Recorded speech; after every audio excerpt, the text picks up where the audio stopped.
So welcome everybody to the second hour of Mindshifters Radio. And today is Friday.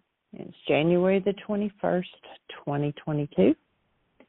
And our calling number is 563-999-3581. And press 1 and that puts you into queue to talk to us.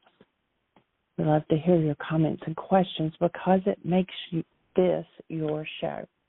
While we're waiting on Michael to get dialed in, I'll invite you to go to the website, whyagain.org, and you can click on the Start Here button or scroll down and hit the bullseye.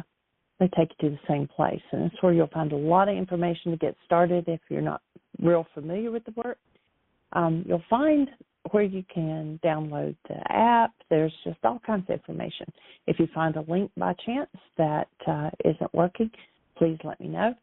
We'll be sending out a newsletter probably today or tomorrow, so watch your inbox for that. If you haven't been getting our newsletters, then go to the website, scroll down to the bottom, and click Join Our Mailing List, and that will add you to our list to make sure that you get the information as it goes out. And we will continue. There's a couple more questions that have come in from the app, and so we'll continue with those when Michael joins us. And if you didn't catch the show yesterday and day before, we had the original creators of the Dragon Klingon game. And hold on just one moment.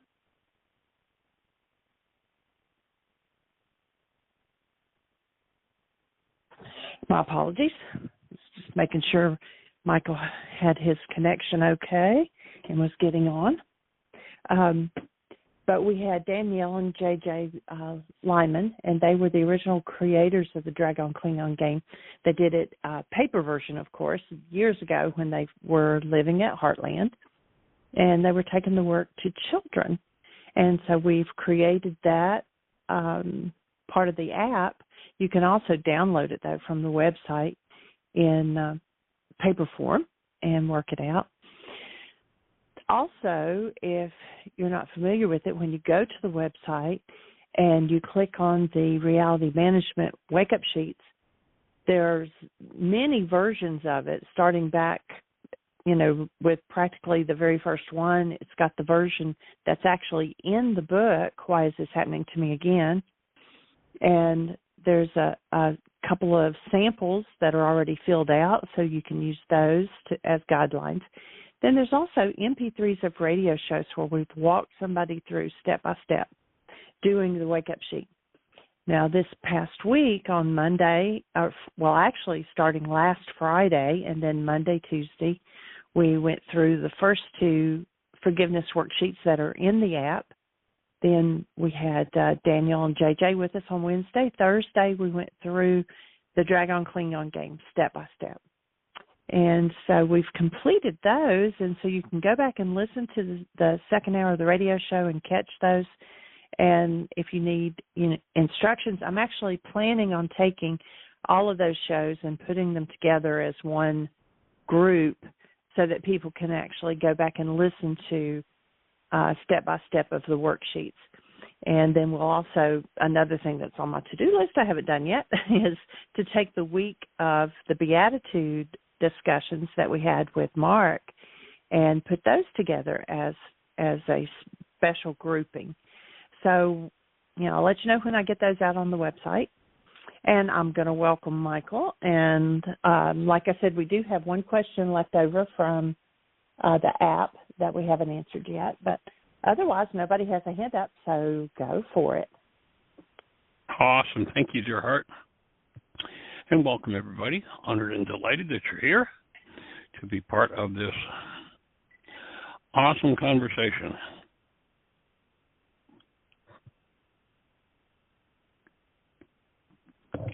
Where, once again, we get to look at how does this amazing forgiveness process work, and as we're working with it, what kind of things happen? How do you refine your understanding of it? So, the whole conversation is about building the brain cells and getting to the point of really comprehending how this amazing tool called forgiveness works. And, sweetie, let's go for the question. It was someone who had asked the question about, the difference in just doing the forgiveness worksheets versus doing the intensive and what all was different about that. And you covered that yesterday. And then they also asked if they did the self-study intensive, how much time should they plan on putting into it? And I'll give you the answer I gave them in the email, and then you may want to add to it.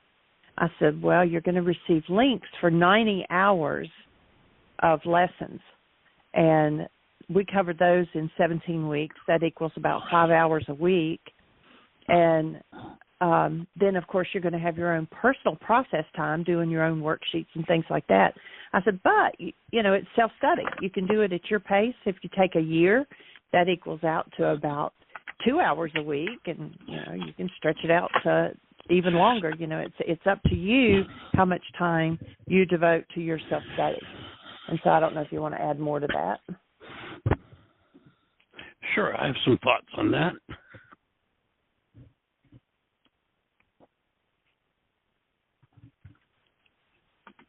Michael, you just disappeared. So you said, I have some thoughts on that, and then you were gone. I do, and I'm back.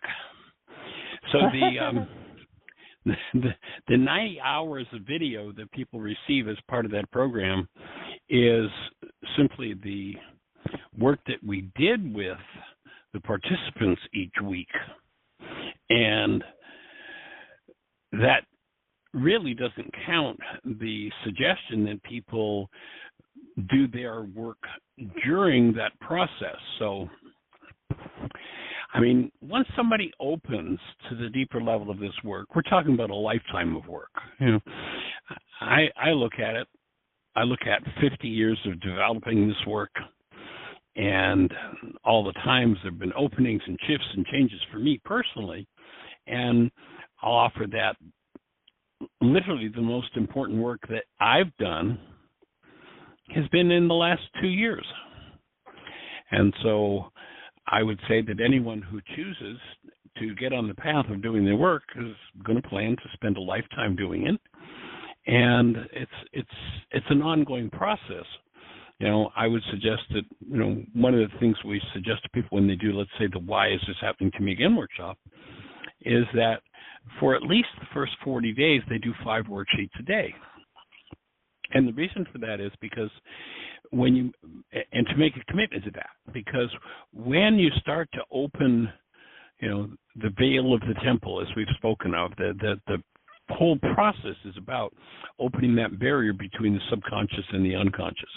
You're probably the first person in your bloodline ever to start looking that deeply inside of themselves. And that means that as the early adopter, you're taking it on for your generations. Remember, we've mentioned that term that comes out of the Native American healing culture, where when someone went into a sweat lodge or a healing ceremony, they would use the phrase Mitakuyeasin, and Mitakuyeasin means for all my relations. You go back to the ancient scriptures, and they talked about the generations. You hear that story about the Jews wandering in the desert for 40 years as though they were lost in a hot, sandy place for 4 decades. Now, when you look at the size of the desert they're talking about, it's probably about a 35 square mile area. It seems like it might be a little bit silly to think that the meaning is limited to just a 35 square mile area, which, these people obviously knew things like astronomy, and if they were quote-unquote lost, they certainly would have known, the sun comes up in the east and sets in the west, I think we'll follow it. And how long would it take to get out of a 35 square mile area? My offering is that story is a metaphor for how most people wander in their lives for the first 40 or so years, wondering which end is up, and doing that generation after generation after generation. A huge amount of work is accumulated. And to put a time frame on it is a difficult thing. But I would, ultimately, what I would suggest to people is that they consider tithing. And most people think of tithing as, oh, I have to send money to you or to somebody else. And that's not what we're suggesting with tithing. I mean, if you want to support us, that's always great. But the most important aspect of tithing to me is 10% of your resources go back into your spiritual work and your spiritual development. And since you have 24 hours a day, 2.4 hours is what ultimately would be a tithe of that you'd put back into and a dedicated commitment to doing your spiritual work. Now, when I first started doing this work, it was interesting to me. It was an important topic, but I had never thought about dedicating a specific amount of time. And after about 6 or so years of doing this work on a part-time basis, I kicked it up a big notch.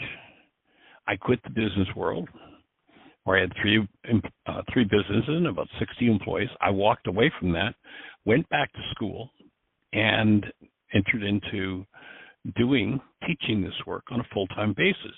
So now, my life is consumed with it, and it really doesn't matter what's going on.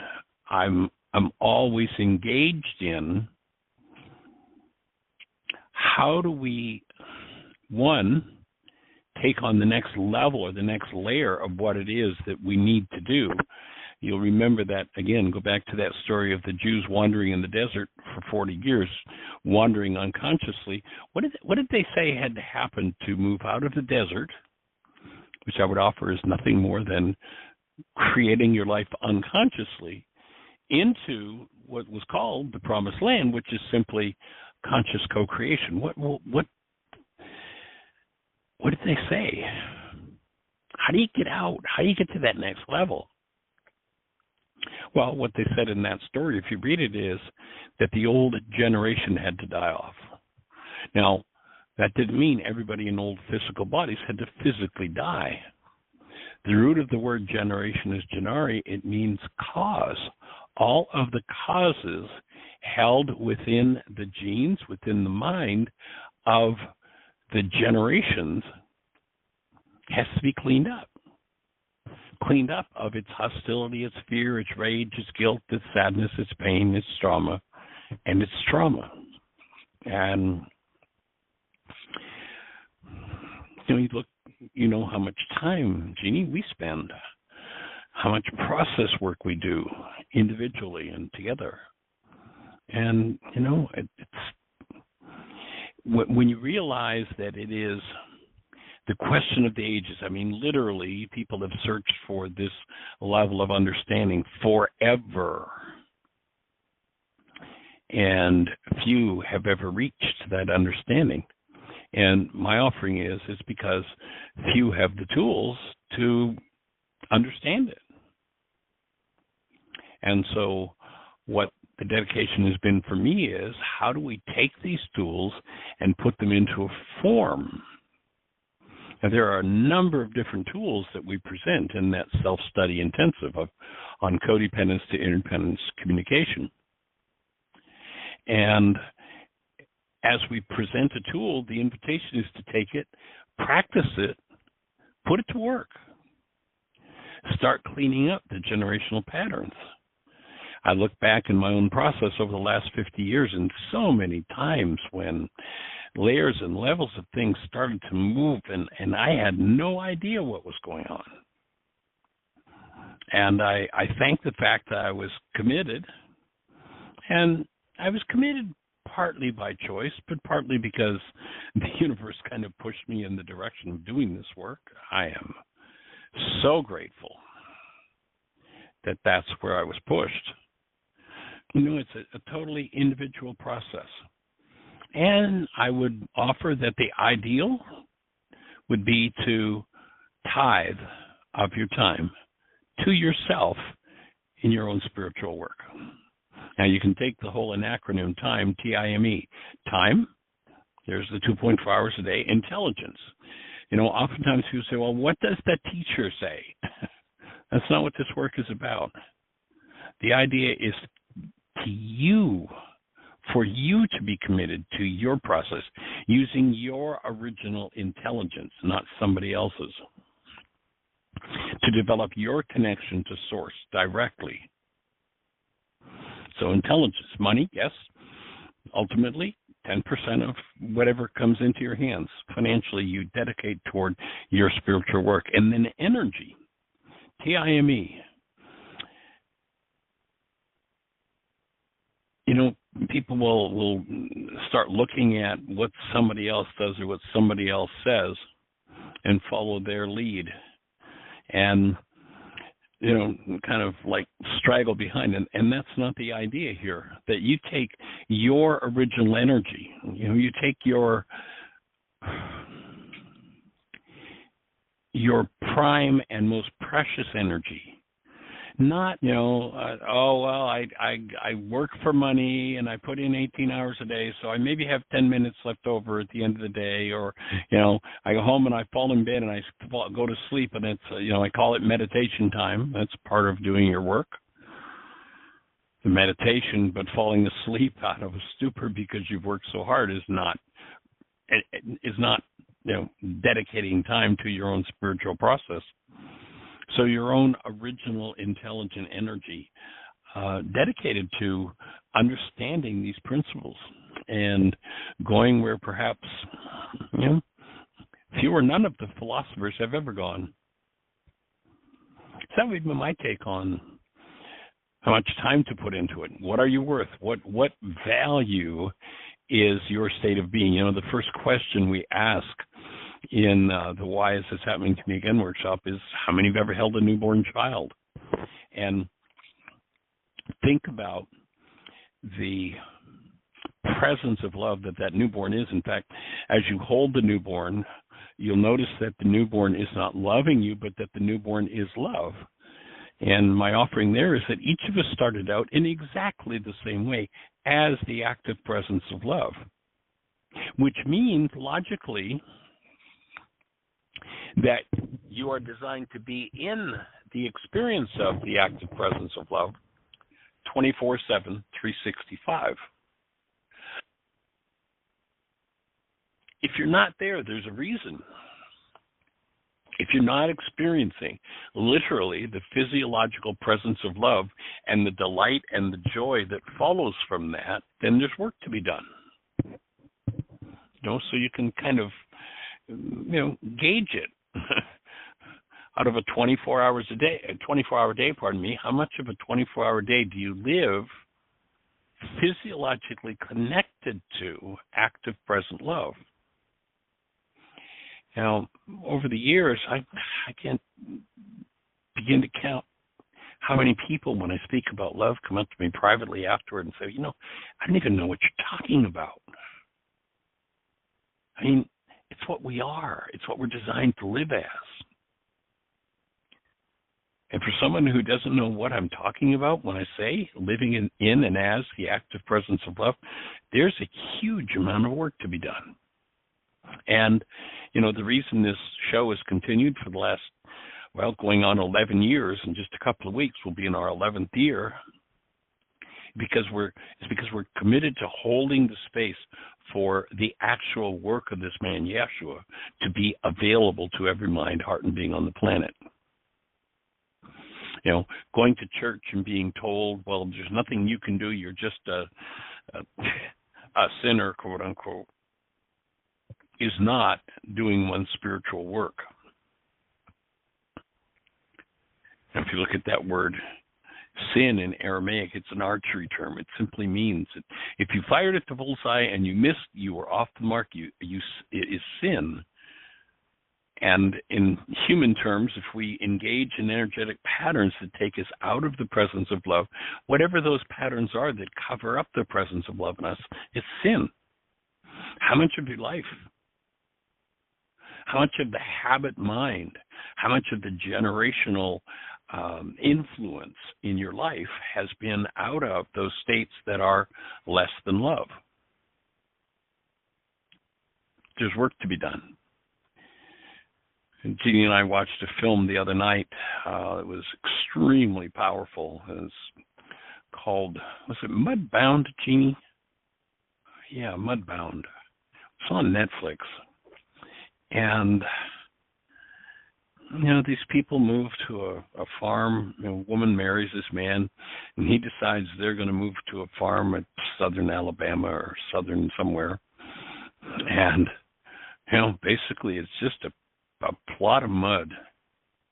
And the interactions growing up in this God-forsaken mud patch, the exposure to the local influences of rage and hate and fear, the family dynamics of control, the neighborhood dynamics of pain and trauma. Just, it's like when you think about how much of, let's say, America came out of that type of environment, you get some idea of why there's such turmoil in our world today, because the unresolved dynamics of hostility and fear always play out somewhere in the world. You remember in the ancient scriptures, nothing will remain hidden. Everything will be made known in the light of day. Hey, if it's based in hostility or fear and it's been made known in the light of your day, it's because it's in you. You say, but I've never involved myself in that sort of thing. Yeah, but if it's in you, it might be 10 generations old. What does it take to dig those things up, to hold them in love and to process through them? It's a lifetime of work. So that would be my answer to that question. And, of course, that comes down to it's going to be unique and individual to each person. Some people are going to be really dedicated and move through it quickly, and others are going to take their time. Some are going to show up and disappear and show up and disappear and show up and disappear once again as they touch into parts of themselves that they'd rather not look at, rather not feel, and rather not deal with. Any other thoughts on that topic for you, sweetie? The only other thing is that then as you're moving through the self-study, that you're here Monday through Friday to answer questions that might come up during their own personal process. Absolutely. The reason for this radio show is to create a space. This type of conversation is not exactly the typical conversation of the culture. Where do you go to stay connected and involved in it? You're probably not going to find it down at the grocery store or the breakfast bar at the local restaurant or at the office or at school. It's not a conversation you're likely to run into there.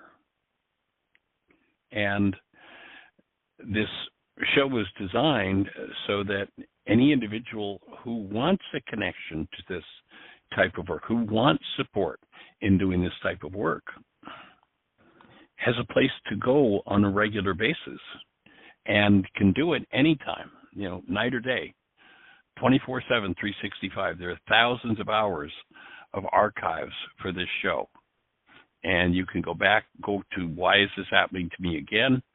And in going there, if you look on the home page, you'll see a microphone. Click on that microphone, drill down, and that will take you into the archives of the show. And those archives are there. I don't know exactly what we've got at this point. Probably 3,500 or more hours are available, and you can start with that and continue on a daily basis for as long as you choose to. And we're delighted to have that interaction. As you start to self-study, if you call in every day, people say, well, gee, how much time can I take? How much time do you need? How much support do you need? We're here for that conversation. And sometimes people have fed back to us, well, it feels like I'm taking too much. No, each piece of work that you do, each question that you come up with on this show is an opening for everybody that listens now and in the future. A Course in Miracles offers a thought that, the work you do will influence millions yet unborn. And, who knows in the archives in the future who's going to be listening to these thoughts and be in exactly the same boat that you perhaps were stuck in at one time, and you called in and asked the question, were in the willingness, and went through a conversation and finally had this huge opening. Someone who doesn't know that that's even conceivable hears you do that piece of work and receives the gift. So that's kind of how I see this show playing out in the world, and the fact that we have the archives that will be eternally available. Who knows, 200, 300, 500, 1,000 years from now, how meaningful your conversation, your question is going to be. You may be the only person who's formulated a particular question that just opens all kinds of spaces, anyone and everyone who's listening. So that's part and parcel of the whole idea of community here. And we're delighted that you're a part of the community. And the work you do, millions yet unborn are going to be touched by it. So we're honored and delighted that you're part of the conversation. And we got a hand. And if you're, oh, great. Well, let's say hello. For 541, I think it's Julie. Hi. Yeah. Oh, hey there, young lady. Wow. Welcome. Oh, thanks. Things are resonating listening to you. I just tuned in for 5 minutes now. Oh, I don't know how to go for it, but I'll just plunge in. Okay, I haven't done any worksheets on this yet, so I guess clarity will come from my sharing. I've been feeling sick lately. I think it's a healing symptom. And the word poison came up while I was listening just now, that there's fear around my feeling like I can't overcome this illness that I'm feeling. Like it's huge. And I actually feel strong enough at the same time feeling weak. I don't know how else to say it. Breathe. It, Stay with your breath. Oh, and the other thing is the generational thing, I think, and the community thing. Everything coming to light. I think I'm just going through a huge coming to light, and I've never taken on so much quite all at once. I think that's where I am. So I guess the tools, all of the above, will work. Yeah, each of the tools that you use are designed. Good breath. There's what you need. Mm-hmm. Something just shifted. What happened? Well, I chose to take that breath. I chose it like, good. It's good to communicate the fog, and I'm actually looking at fog right now. We've had beautiful sunny weather, and now it's turned to a foggy day. So that's where I am, what I'm seeing in the world. I'm in a fog of, I'm hearing a deep intuition of you need to do a cleanse, a big time cleanse of, your blood, just everything, and I've never done a big time cleanse, so there's resistance yet wisdom there. Okay. Well, in the naturopathic system of things, a pattern that you follow is that one day a week you fast. In other words, you do just water. 3 days a quarter, you just make this part of your lifestyle. 3 days a quarter, you fast. You drink nothing but good, pure, clean water, and lots of it. 1 week per year, you nothing but drink water. You fast for a week. Now, of course, I'm suggesting that as that's what's natural in this naturopathic system of things. That's what is part of the system that you use, part of the process. Yeah. And of course, you might want to have some medical support or supervision. Especially if you're symptomatic, you might want to check in with someone. But what food is an inefficient way to get energy into the structure. And sometimes it can take, especially if we're not eating a really excellent diet, it can take more energy to digest and absorb the food that we eat than we get from it. And by taking a rest from food, we give the system a chance to start to do some house cleaning. It restores the energy to the maintenance systems within the body and empowers them to do some of the work that's needed to do a cleanup. And so you might look at whether that might be something, even if you just do a few hours, just a morning fast every day for a week, and just see what that brings up, see what that moves for you. And that can free up enough energy that if your structure's trying to work through something symptomatically, that you've got the energy to do that. And of course, looking at if you're doing anything that isn't nutritionally sound, if you're eating, the SAD diet, the food process of the culture, it might be time, you'll remember that when you did the Codependence to Interdependence Intensive, you had a link to the Facebook page in the Trello app, which has all of the information on going with a fresh and raw dietary regimen. I was just talking to a gentleman a couple of days ago, and he had been dealing with some really severe back pain. I mean, severe enough that he actually had nerve blocks put in, nerves cut to shut down the pain in his back.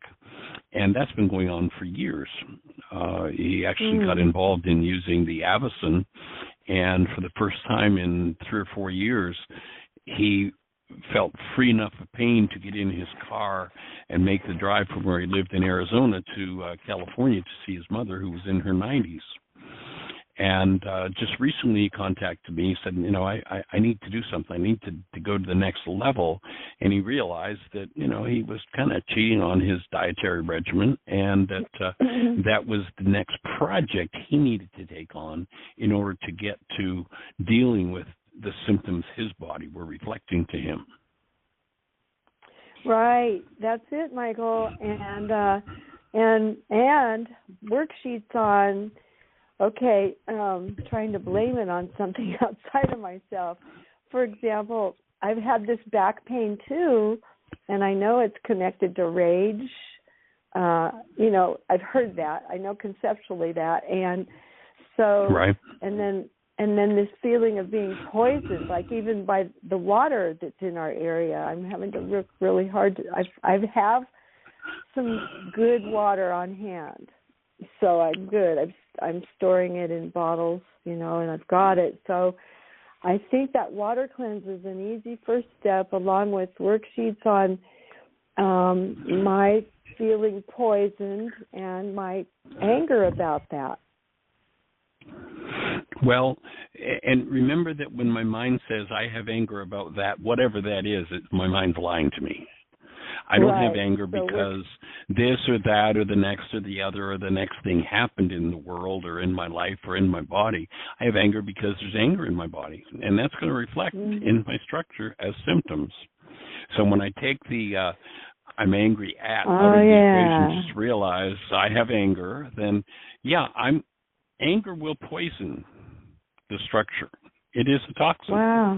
And so starting to do that work. Have you looked at, good breath, another good one. Yeah. The suggestion you've heard me make many times over the years, the film All the Rage. Mhm. Have you watched that? No. I didn't want to pay for it. It's $6. It's $6, $5.99. Go to All the Rage Doc. So the words lowercase all together in one word, All the Rage DOC.com. Okay. And there's a link there, and you pay $6, and they give you a link to a Vimeo video of that film. And it's a man named Dr. Sarno, who, I guess it's maybe 3 or 4 years ago now, passed away in his mid-90s, and he'd been a back surgeon all his life. And he's the one who came up with the definition that I think is the most accurate one in the world of back pain, and that, as you just mentioned, back pain is unconscious rage. And what he says, he offers that the disease process, and this is where I talk about, it is a poison. The disease process that he's talking about with rage is something that is caused in and by our minds, but reflects physiologically as physical pain. He's not doing the old thing of, it's all in your mind. He's saying that when we engage in rage that we don't want to deal with, when we engage in some form of hostility, which is in fact an anesthetic against the pain that we don't want to deal with, that we literally create a tightening of the muscles in the structure. And, the capillaries that carry blood cells to the cell itself are about 10 of them would fit in the diameter of a human hair. In some cases, many more than 10. And when we tighten a muscle where there's a capillary present, we put a pressure on that capillary and begin its shutdown. That's one of the reasons for the avicen, is to keep the flow open through those capillaries, even though there may be restriction. And that literally what the avicen does when you warm the blood, which is what it does, is it provides a whole body treatment that when you pour warm blood over a muscle, the muscle relaxes. It's one of the things it's medically approved for by the FDA, is for muscle relaxation. And so if you're suffering from the disorder that Sarno's talking about, where I have rage, but I don't want to look at it and deal with it. And so what happens is his thesis as a back surgeon is that I have this pain, and it followed, let's say, an injury. I fell and I twisted my back, or I picked something up the wrong way, or what have you. And he says what it is that the mind is devious and smart enough, in essence, that it will take the unresolved or the unconscious rage and localize it in a particular part of the structure, and that's where our pain will show up.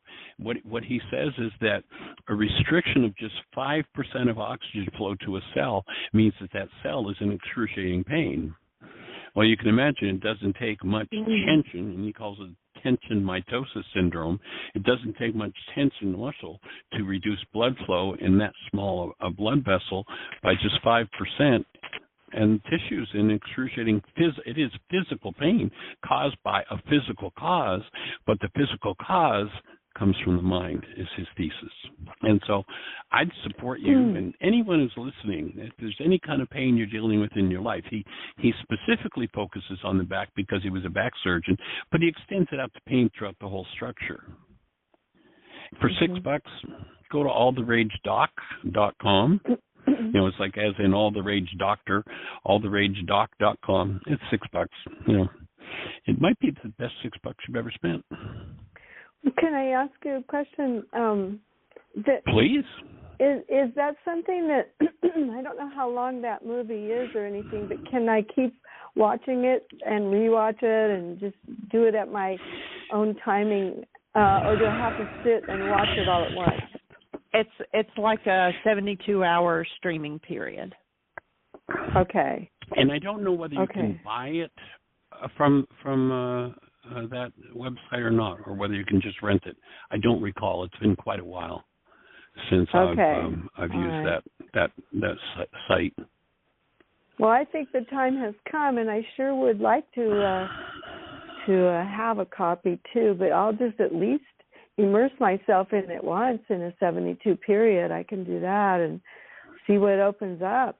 I'm ready. It's up for me because I've been doing the vitality work. Well, no, I've compromised it with my diet, but I've been exercising, and I feel like my muscles are melting when I'm swimming, and my back doesn't stop aching, and so that's a good form of exercise, and that's not working anymore. That's become a drug of choice rather than, to keep it suppressed, right? I think that's what I've done with exercise. Yeah. Well, I'm catching myself now. I need to just do a few of these things. It'll open up, like drink the water for at least a half a day only, or some things like that to bring more awareness. And keep, and then I like that idea of how you can extend that to a quarter and do it for 3 days in a row, and then for the year, for a week, you build that up to a practice. I just looked, and something that I was not aware of, it's probably fairly recent, is that Amazon now has it available. So you can rent it for $5.99 on Amazon, and you've got 48 hours to watch it, or you can buy it for $14.99 and insures for life on streaming from Amazon. Oh, streaming. So that's from even Amazon, easier than going from to All the Rage. Now, I don't know about buying physical media. There's no option on Amazon, but for $14.99, it's there, and then you could watch it as often as you want for forever. Well, I don't like subscribing to Amazon for any reason. So, well, I'm not thank you, suggesting though, subscribing for that. to them. No, I'm not suggesting subscribing to them. I'm just saying you can purchase. You wanted to purchase the movie, you can purchase it there. But streaming, though, not. Yeah, I'd want it physically instead of just streaming. Yeah, well, okay. Well, we'll I'm just see. saying that's I'll one research. option. Yeah. Yeah. Okay, and then otherwise going directly to Dr. Sarnos's site, wouldn't that be a great place to purchase it from, directly from the creator of it? Well, again, I don't know at this point whether or not it's for sale in that way. I just don't know. So let me know what you find out. Yeah. Sure. Okay. I would love to know. Okay. Cool. And right now I'm sitting with the Avison. I actually told myself to sit down and listen to the show and not be multitasking, and put my hand in the Avison. So thank you, Michael. Awesome. Additional information, just going back and looking at my search, you can buy it from iTunes. Again, it's streaming. It's not physical media, but you can buy it from iTunes for the same price, $14.99.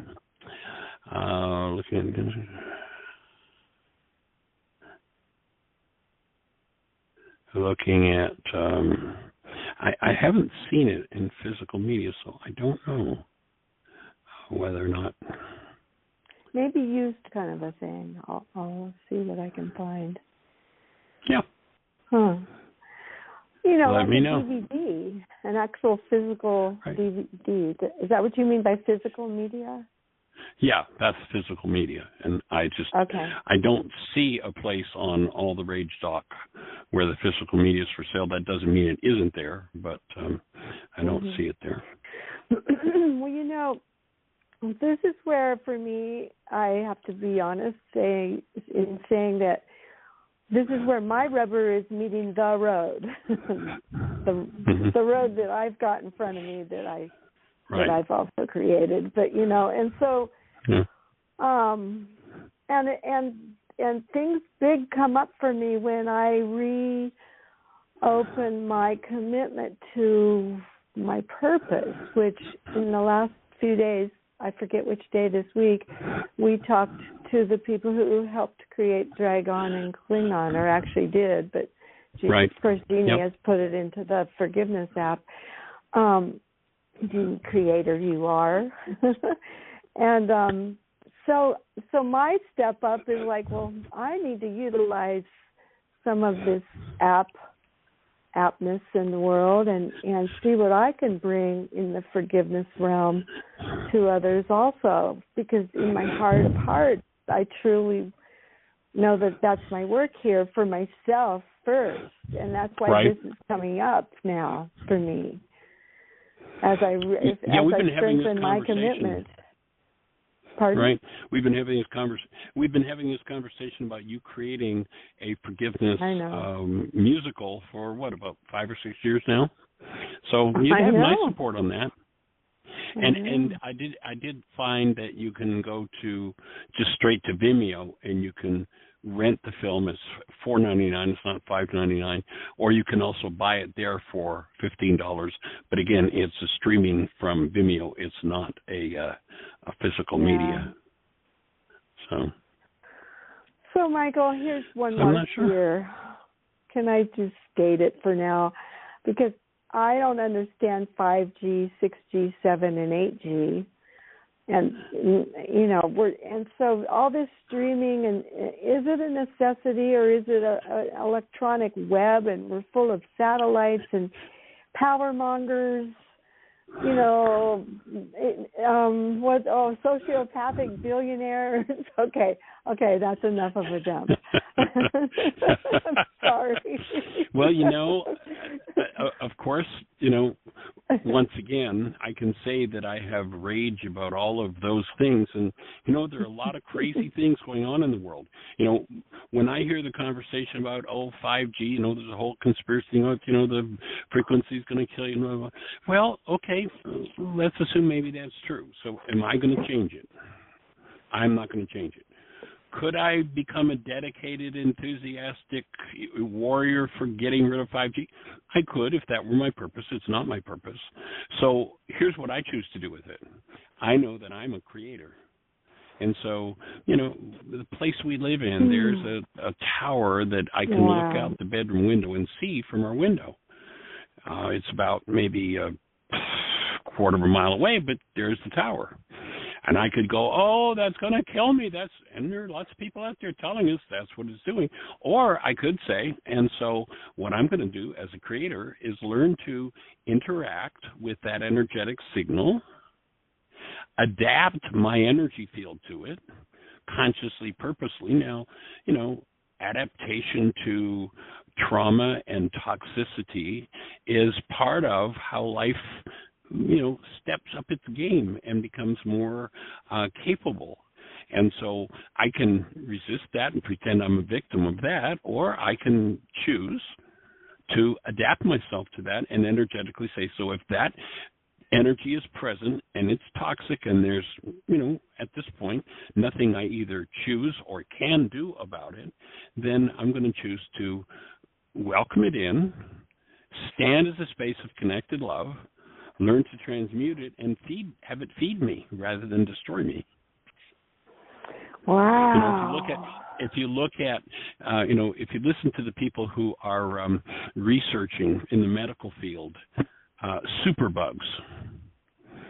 There are bacteria that are deleterious to human health. They are only present in a system where there's decaying tissue because you got to feed them before they can thrive there. And someone who's healthy and has a healthy immune system, those bugs can't survive. But if one becomes weakened in their immunity, that bug comes in and, it starts to take over and there's food supply there. It starts to eat, and its multiplication and growth creates toxicity within the structure, within the system.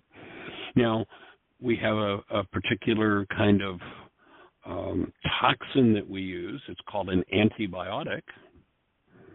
Mm-hmm. And if we take that antibiotic in, it's going to be fatal to 95% of those bugs. But you know what it does to the other 5%? Turns them into superbugs that they can't kill with any toxin. So is it possible? Removal process is necessary. Yeah. Well, here's the removal process that's necessary there. Don't have any food supply for them, and they can't multiply. What do these things feed on? They feed on toxicity. They feed on decaying tissue. They feed on fear. They feed on a lack of circulation. They feed on decay. Otherwise, there's no food supply. If I take they say, well, there's a bacteria causes this disease.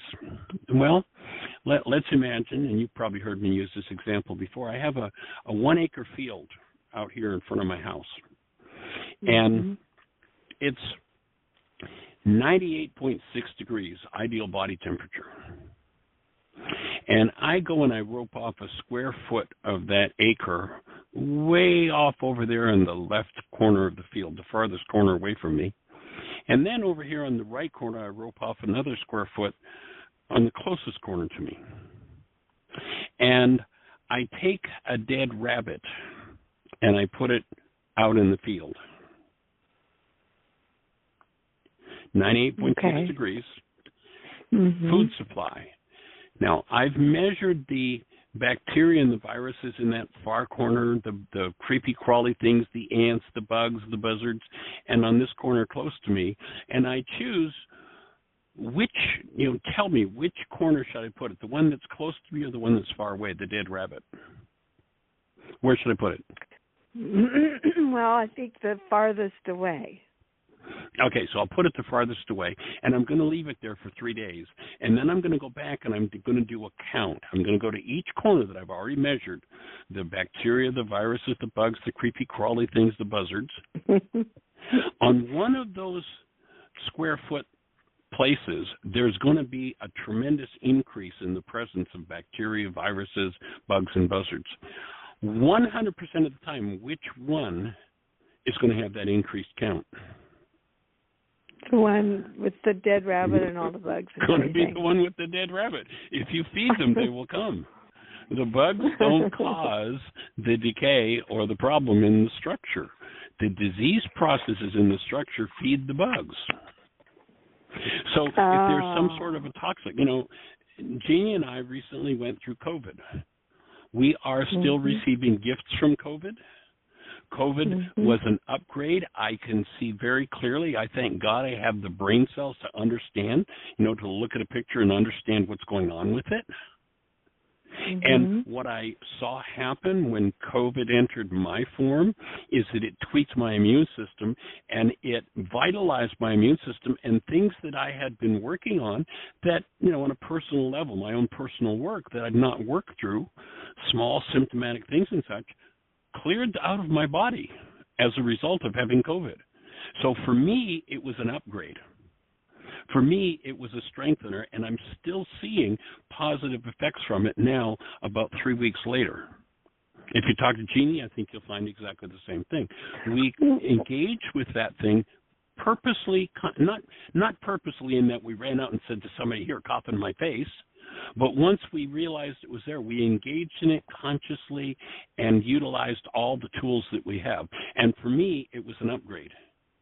So is it possible that, say, something like COVID to 95% of the population, just like the drug is to the bacteria, is going to be deadly? It's going to kill them. But to those who choose to consciously interact, is it possible it's going to make a contribution to us being superhumans? Just like the superbug? Oh, my God. Anything I interact with consciously. No, I'm just kidding. Anything no, it's not a reach. We just went through it. I'm talking about my lived experience. I'm not talking about a theory that, maybe someday. I'm talking about we just did that. Can I ask you, please? Please, go ahead. So let's just call the fact that I took a one-shot vaccine 6 months ago. My voluntary conscious act, let's call it a voluntary conscious act, to enter into some aspect of the fear and what I should do as a responsible citizen, something like that. Some sort of justification in my mind. If you did it with fear, you created more food supply for the dead rabbit. Right. Fear is one of the most profound diseases that there is in humanity. In fact, if you go back to Yeshua, I think now, I've never had this particular thought, but I suspect I can think of about 15 or 16 times where Yeshua says, fear not. I don't think he says sin not that many times. Yeah. Right, he says fear not a lot. And if you look through the whole body of the scriptures, I think it's there a couple of hundred times. Yeah. It's a dis-ease process. It enters the cell, it creates decay, just like the dead rabbit is decaying, and it's a food supply for toxicity. So if you've got fear, that's one of the first things you want to do worksheets on, to get rid of it. And when there's hostility, anger in any way, that hostility and that anger is nothing but a drug. Hostility is not an emotion. Hostility is an internally produced anesthetic that anesthetizes us against our pain. It's a secondary infection, so to speak. Mm-hmm. And so the first thing I want to do what? is infection. Okay. Hostility is an infection of the human energy system. It is a destroyer. And it's always used as a cover for pain. So I first want to work on dissolving and dismantling my hostility, which means then I get to face and look at and deal with my pain. And if I deal with my pain, if I apply forgiveness and I remove whatever, the pain is about, is it sadness, grief, loss, abuse, whatever it's about, if I do my work around it, then I'm upgrading my structure and my system, and I become less and less prey to whatever's out there, whether it's bugs, buzzards, viruses, 5G, 10G, I don't care what it is. I am less and less vulnerable because I'm designed with an immune system that from the get-go, right in the genes, is designed to create correction. But if I overload that thing, it's not going to work very well, and I better get some support for my immunity. People who eat the sad diet, people who eat the crap of the culture, and I mean it literally. You can go, any fast food place. You just do a count in your town out of the population of how many people are eating that garbage every day. And the garbage is basically made of three things: salt, sugar, and fat. I don't care if you go to the Chinese fast food place, they're going to say, what flavor of salt, sugar, and fat do you want? I don't care if you go to the chicken place, they're going to say, what flavor of salt, sugar, and fat do you want? If you go to the taco place, what flavor of salt, sugar, and fat do you want? Three toxic substances when those fats are not constructive fats that are designed for the body. Then, if one eats that kind of dietary regimen, it's usually because they're drugging themselves against pain, their hostility or fear. It's an anesthetic. Oh, so, if I do that, if I load my system up with fear, if I load my system up with rage, and then I load my system up with the salt, sugar, and fat that anesthetizes me against feeling my fear and my rage, I've got no immunity left. Of course I am prey to anything that comes along. And Michael, salt is a preservative, so I'm using salt to preserve. I'm using it to preserve that holding down and holding back the pain, holding it, not letting it come out. When you talk about that suppressing kind of thing. Well, and that's just one chemical that does that. I understand. Now, I haven't gone and done the research on this. This is a piece of information I came across years ago. I don't even remember where I heard it.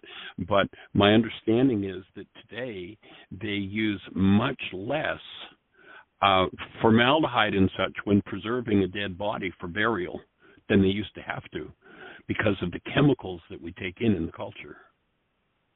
Oh, yeah. In our food. Yeah, hydrogenated oils, things like that. Yeah. I mean, it's tragic.